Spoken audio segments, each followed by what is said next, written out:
कांग्रेस नेता नवजोत सिंह सिद्धू का पाकिस्तान प्रेम कौन नहीं जानता। पड़ोसी देश पाकिस्तान में जब नया प्रधानमंत्री चुना गया तो शायद सबसे ज्यादा खुशी सिद्धू को हुई। इमरान के शपथ ग्रहण में शामिल होने के लिए दौड़े दौड़े पाकिस्तान पहुंचे सिद्धू वहां के आर्मी चीफ से गलबहियां करना भी नहीं भूले, जिसने सैकड़ों भारतीय जवानों का खून बहाया। जब पुलवामा हमला हुआ तो पूरा देश पाकिस्तान पर हमले का आरोप लगा रहा था और सिद्धू जी कह रहे थे आतंकवाद का कोई देश नहीं होता। शायद यही वजह है कि आतंकवाद को पालने पोसने वाले पाकिस्तान में सिद्धू के कुछ ज्यादा ही चर्चे हैं। अभी हाल ही में बिहार के कटिहार में कांग्रेस उम्मीदवार तारिक अनवर के लिए वोट मांगने पहुंचे सिद्धू ने वहां ऐसा बयान दिया कि चुनाव आयोग तो नाराज हो गया, लेकिन पाकिस्तान में इस बयान के चर्चे होने लगे। जरा आप भी सुनिए सिद्धू का वो बयान।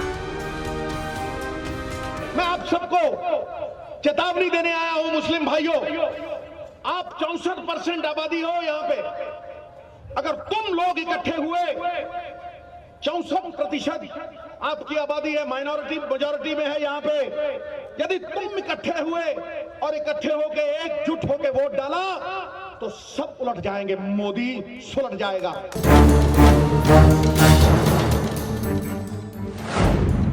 सिद्धू ने कटिहार में सिर्फ 64% मुस्लिमों का वोट मांगा और खुद मुस्लिमों का वोट मांगकर दूसरी पार्टियों पर बांटने का आरोप लगाने लगे। इन्हीं बयानों की वजह से चुनाव आयोग ने रिपोर्ट मांग ली, जबकि पाकिस्तान की मीडिया में सिद्धू सुर्खियों में छा गए। रेडियो पाकिस्तान ने सिद्धू के बयान का जिक्र करते हुए लिखा है कि भारतीय नेता नवजोत सिद्धू ने बिहार के लोकसभा क्षेत्र में मुस्लिमों से मोदी को हराने के लिए वोट देने की अपील की है।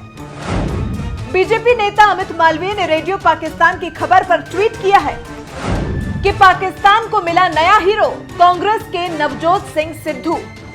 पत्रकार गौरव सावंत ने ट्वीट किया है कि पंजाब सरकार के वरिष्ठ मंत्री नवजोत सिद्धू पाकिस्तान की हेडलाइन बन गए। रेडियो पाकिस्तान की इस खबर पर भड़के एक भारतीय ट्विटर यूजर ने लिखा है, मानो या ना मानो, सिद्धू ने चुपके से पाकिस्तान की भी नागरिकता ले रखी है, अगर कोई मुसीबत आए तो भाग सके। एक और ट्विटर यूजर ने सिद्धू पर भड़कते हुए लिखा है कि आज खुश तो बहुत होगे सिद्धू जी, पाकिस्तान में तुम्हें सराहा जा रहा है, हर अखबार हर न्यूज चैनल की पहली खबर तुम हो। कटिहार में मुस्लिम वोट मांगकर पाकिस्तान की सुर्खियां बने नवजोत सिद्धू के खिलाफ फिलहाल कटिहार में ही केस दर्ज हो गया है। इससे पहले चुनाव आयोग ने मुस्लिम वोट मांगने वाली मायावती पर कार्रवाई करते हुए भाषण पर रोक लगा दी थी, तो सीएम योगी पर बजरंगबली बोलने की वजह से बैन लग चुका है। चुनाव आयोग के रडार पर अगला नंबर नवजोत सिद्धू का लग सकता है। जिस तरह से उन्होंने खुलेआम धर्म के नाम पर वोट मांगा है, उससे उनके चुनाव प्रचार पर रोक लगना तय है।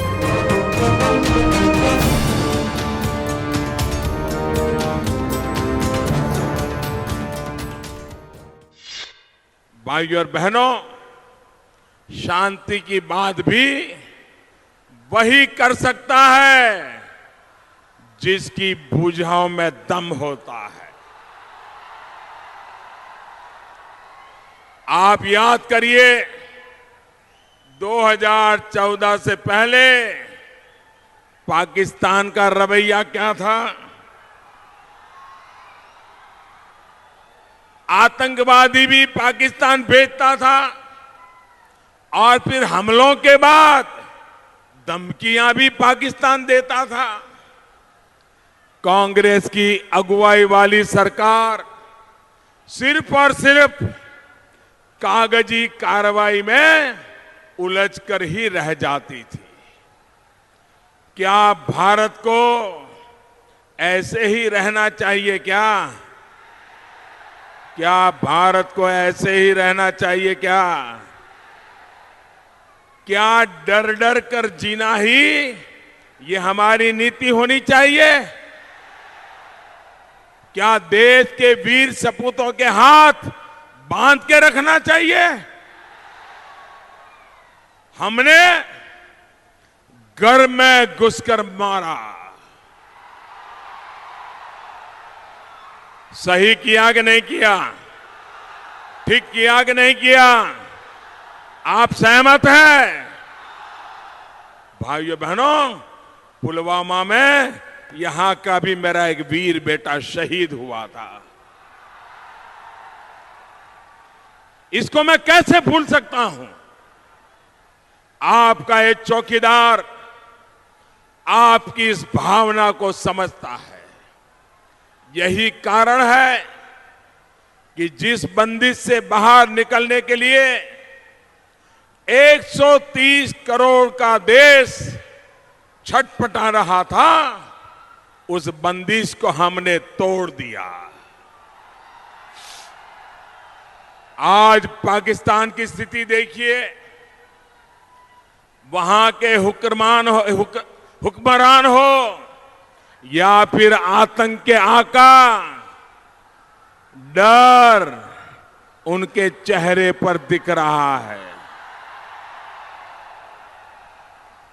आज वे दुनिया में जा जाकर अपने डर का रोना रो रहे हैं, लेकिन दुनिया में कोई आज पाकिस्तान को घास डालने वाला नहीं बचा है। साथियों, एनडीए सरकार की नीति स्पष्ट है। आतंकवाद से और नक्सलवाद से निपटने के लिए हमारे जवानों को खुली छूट रहेगी। कांग्रेस का कहना है कि वो जम्मू कश्मीर में अराजकता फैलाने वालों से बातचीत करेंगे। पाकिस्तान भी तो यही बार बार कह रहा है कि ताकि भारत इन्हीं बातों में उलझा रहे। कांग्रेस कस रही है कि हिंसा वाले इलाकों में सैनिकों को मिले विशेष अधिकार को वापस ले लेंगे। पाकिस्तान भी तो यही चाहता है ताकि आतंक के सरपरस्तों को खुली छूट मिल जाए। कांग्रेस ने घोषणा की है कि देश को गाली देने वालों, टुकड़े टुकड़े की बातें करने वालों, उनको खुला लाइसेंस देंगे, देशद्रोह का कानून खत्म करेंगे। पाकिस्तान तो भी यही चाहती है कि भारत के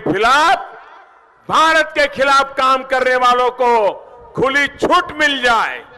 भाइयों और बहनों, जो लोग ऐसी बातें कर रहे हैं, उन पर विश्वास कर सकते हैं क्या? ऐसे कांग्रेस पे विश्वास कर सकते हैं क्या? उनके साथियों पर विश्वास कर सकते हैं क्या? क्या ये लोग देश को सुरक्षा दे पाएंगे क्या? भाइयों बहनों, कांग्रेस आज संकल्प पत्र में हम जिएंगे तब तक 370 नहीं हटाएंगे की बातें करती है। अरे कांग्रेस में अकल होती और 1947 में ऐसी हिम्मत के साथ खड़ी होती कि हम देश का बंटवारा नहीं होने देंगे, तो ये पाकिस्तान पैदा ही नहीं होता।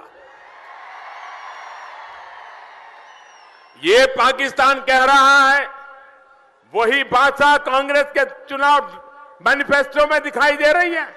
भाइयों बहनों, ये बड़े जोरों से कह रहे हैं कि देश में से हम देशद्रोह का कानून हटाएंगे। मैं जरा कांग्रेस वालों को कहता हूं कि दर्पण में जाकर के अपना मुंह देखो। आपके मुंह में मानव अधिकार की बातें शोभा नहीं देती है। आप कांग्रेस वाले, आपको हिंदुस्तान के एक एक बच्चे को जवाब देना पड़ेगा, हिंदुस्तान के एक एक बच्चे को न्याय देना पड़ेगा। आप कांग्रेस वालों ने बाला साहब ठाकरे का नागरिकत्व छीन लिया था, मतदान करने का अधिकार छीन लिया था।